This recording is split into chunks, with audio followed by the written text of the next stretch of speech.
This video we're going to talk about the range of sequence. Range of sequence बहुत ही महत्वपूर्ण topic है। आगे जब हम थ्योरी पढ़ेंगे, क्वेश्चंस बनाएंगे, इसके बार बार यूज आने वाला है। आइए, कोई एक सीक्वेंस दिया हुआ है S।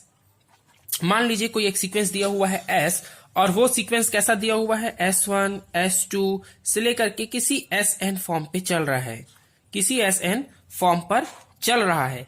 तो क्या ये सीक्वेंस की रेंज क्या होगी? तो रेंज का डेफिनेशन क्या होता है? एक्चुअली में रेंज जो है और रेंज का डेफिनेशन मैं आप लोगों को पढ़ के बता दूं कि the set of all distinct terms of a sequence is called its range.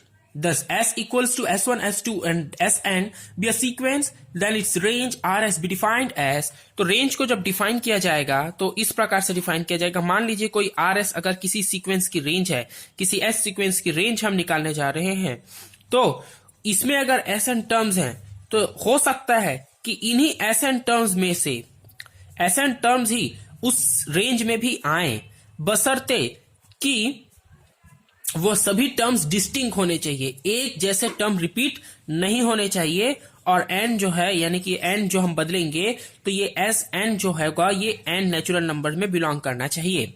ठीक है, since n belongs to n and any sequence Sn equals to, तो कोई भी सीक्वेंस जो Sn इक्वल्स टू 1 से अनंत तक जाती है, इस n इन्फिनाइट सेट ये किसकी होती है?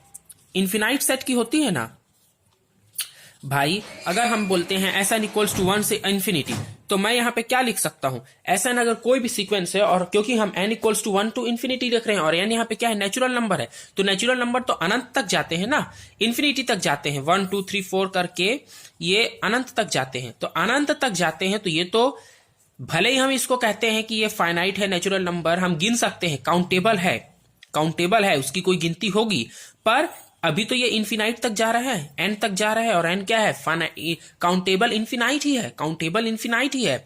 तो ऐसे कंडीशन पे क्या रेंज भी, क्योंकि अगर हम बोल रहे हैं कि इसी के टर्म्स इसमें आने वाले हैं, तो क्या ये भी क्या होगा, इन्फिनाइट होगा? जरूरी नहीं है कि ये इन्फिनाइट ही हो, इन्फिनाइट के साथ में फाइनाइट भी मिल सकता है। कैसे मिलेगा ये देख लेते हैं। इसका एक एग्जाम्पल लेते हैं और आपको सब कुछ समझ में आ जाएगा मैंने क्या कहा। अगर मैं मान लीजिए कि कोई एक Sn सीक्वेंस है, ठीक है, इस Sn सीक्वेंस में मैं बोल रहा हूं 1 से लेकर के इंफिनिटी तक ये जा रहा है, तो इसका सीक्वेंस बनाना जरा शुरू करते हैं। इसका जब हम सीक्वेंस बनाएंगे तो हमें मिलता है n से, जहां पर n इक्वल्स टू 1 है और Sn की वैल्यू जो है इंफिनिटी तक जा रही है, n equals to -1 to the power n,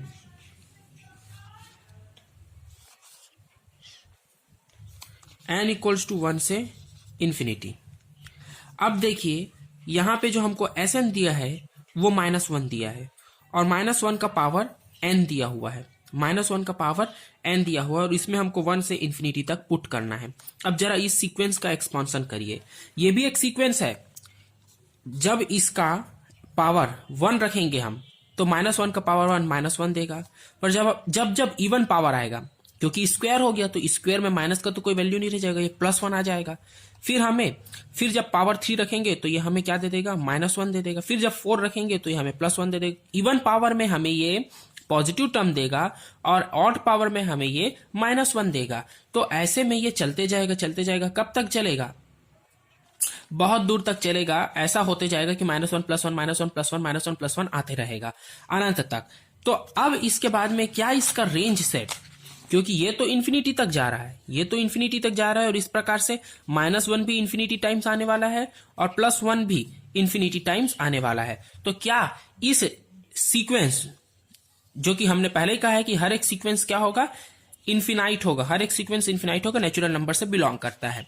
तो ऐसे में क्या इसका रेंज निकालेंगे तो पहली बात तो इसका रेंज क्या होगा, और वो भी इन्फिनाइट होगा। तो देख लीजिए इसका रेंज, क्योंकि रेंज का डेफिनेशन ये कहता है कि set of all distinct element of a sequence से ही हमें एक सेट बनाना है जो कि डिस्टिंक्ट एलिमेंट का हो, यानी कि एक जैसे एलिमेंट्स रिपीट नहीं होना चाहिए, दोनों ही सभी एलिमेंट्स उसके अलग अलग हों।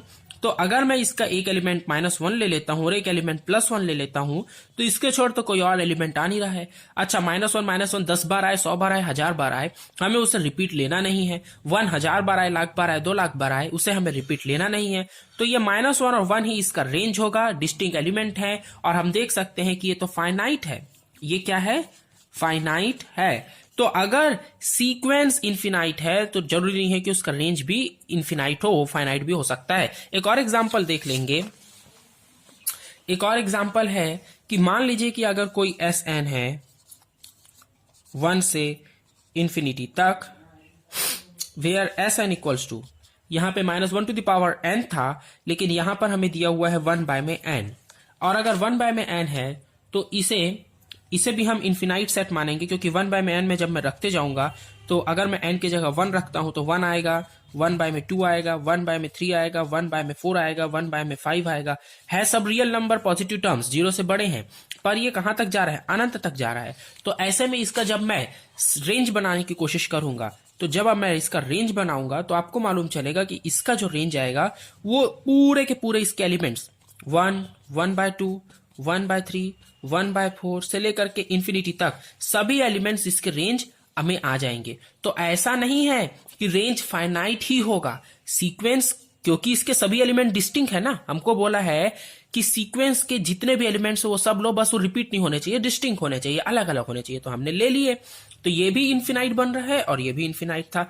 तो सीक्वेंस इन्फिनाइट ही होगा, पर रेंज इन्फिनाइट भी हो सकता है और फाइनाइट भी हो सकता है। इसके बाद में हम बात करेंगे इक्वलिटी ऑफ टू सीक्वेंस की। तो अगर दो सीक्वेंस दिए हुए हैं और हम कहते हैं कि दो सीक्वेंस इक्वल हैं, तो उसके लिए कंडीशन होती है कि Sn n इक्वल्स टू 1 से इंफिनिटी है और बोल रहा है कि ये सीक्वेंस बराबर है किसी एक दूसरे सीक्वेंस Tn, और वो भी जा रहा है 1 से इंफिनिटी तक। तब के कंडीशन में ये जब ही होगा जब इसमें जो फॉर्मूला दिया हुआ है और इसमें जो फॉर्मूला दिया है वो सेम हो, यानी कि Sn इक्वल्स टू Tn हो। यानी कि अगर इसका एक्सपेंशन 1/n फॉर्म से हो रहा है तो इसका भी एक्सपेंशन 1/n फॉर्म से ही होना चाहिए, और n जो है वो सभी नेचुरल नंबर में बिलोंग करते हो। तो यही इसका मेन बेसिक्स था। अब इसके बाद में हम लेकर के आएंगे bounded sequence, upper bounded, below bounded, bounded sequence क्या होता है, और इसके बाद में हम फिर कुछ थ्योरम्स पढ़ के आईएमपी थ्योरम्स पढ़ने की शुरुआत करेंगे जो क्वेश्चन में पूछे जाते हैं। तो बेसिक्स क्लियर होना जरूरी है। लाइक शेयर सब्सक्राइब जरूर करें।